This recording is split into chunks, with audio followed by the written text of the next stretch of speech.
Assalamualaikum warahmatullahi wabarakatuh.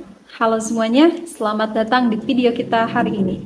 Pada kesempatan kali ini, saya akan mempresentasikan sebuah materi menarik yang berjudul Dasar-Dasar Pengambilan Keputusan dalam Bisnis. Saya Halimatus Sadiah, mahasiswi semester 6 Prodi Ekonomi Syariah di kampus STI Dr. K. Mutakin, Purwakarta. Dan hari ini kita akan membahas 3 topik penting yang sangat relevan dalam dunia bisnis. Yang pertama, konsep dasar keputusan, kedua, bisnis plan dan keputusan, serta yang ketiga, pohon keputusan. Pengambilan keputusan adalah proses memilih di antara 2 atau lebih alternatif untuk mencapai tujuan tertentu. Dalam bisnis, pengambilan keputusan sangat krusial karena berdampak langsung pada kelangsungan dan kesuksesan perusahaan. Keputusan yang baik dapat meningkatkan efisiensi, mengurangi biaya, dan juga memaksimalkan keuntungan. Ada berbagai jenis keputusan yang harus diambil dalam bisnis, antara lain yang pertama, keputusan strategis, yaitu keputusan jangka panjang yang menentukan arah dan juga tujuan utama perusahaan. Yang kedua, keputusan taktis, yaitu keputusan jangka menengah yang mendukung keputusan strategis. Dan yang ketiga, keputusan operasional, yaitu keputusan harian yang memastikan operasional perusahaan berjalan dengan lancar. Tahapan pengambilan keputusan meliputi beberapa langkah penting, yaitu yang pertama, identifikasi masalah atau peluang, yaitu menentukan apa yang perlu dipecahkan atau dicapai. Yang kedua, mengumpulkan informasi, yaitu mengumpulkan data dan informasi yang relevan. Langkah yang ketiga, analisis alternatif, yaitu mengevaluasi berbagai opsi yang tersedia. Langkah keempat, pemilihan alternatif terbaik, memilih opsi yang paling sesuai dengan tujuan. Langkah kelima, implementasi keputusan, yaitu melaksanakan keputusan yang telah diambil. Langkah yang keenam yaitu evaluasi hasil keputusan, yaitu menilai hasil dari keputusan untuk memastikan bahwa tujuan tercapai. Business plan adalah dokumen tertulis yang menggambarkan tujuan bisnis, strategi untuk mencapai tujuan tersebut, dan rincian mengenai bagaimana bisnis akan beroperasi. Bisnis plan yang baik harus mencakup analisis pasar, strategi pemasaran, rencana operasional, dan juga proyeksi keuangan.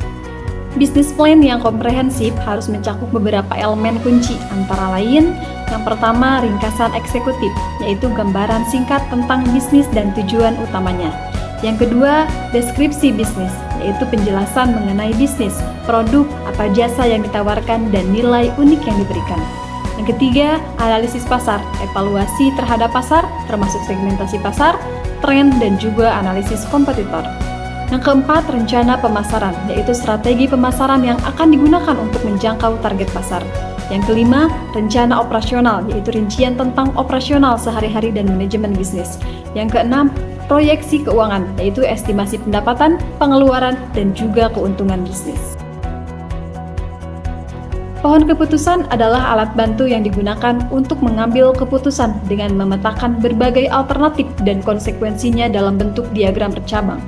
Pohon keputusan membantu dalam visualisasi proses pengambilan keputusan dan penilaian risiko serta manfaat dari setiap alternatif. Menggunakan pohon keputusan memiliki beberapa manfaat, antara lain yang pertama, visualisasi yang jelas, yaitu memudahkan untuk melihat semua opsi dan hasil potensialnya. Yang kedua, penilaian risiko, yaitu membantu dalam mengevaluasi risiko dan manfaat dari setiap keputusan. Manfaat yang ketiga, pengambilan keputusan yang lebih baik, yaitu dengan memungkinkan untuk mengambil keputusan yang lebih terinformasi dan juga rasional.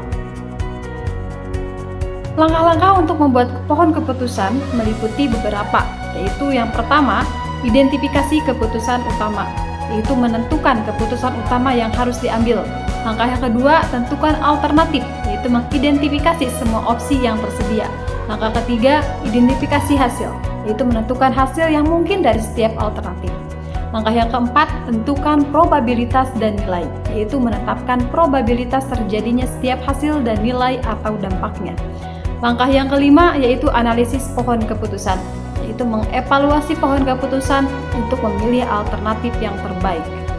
Demikianlah presentasi kita hari ini mengenai dasar-dasar pengambilan keputusan, peran bisnis plan dalam keputusan bisnis, dan juga penggunaan pohon keputusan. Semoga informasi yang disampaikan bermanfaat dan dapat membantu Anda dalam membuat keputusan yang lebih baik di bisnis Anda. Terima kasih. Wassalamualaikum warahmatullahi wabarakatuh.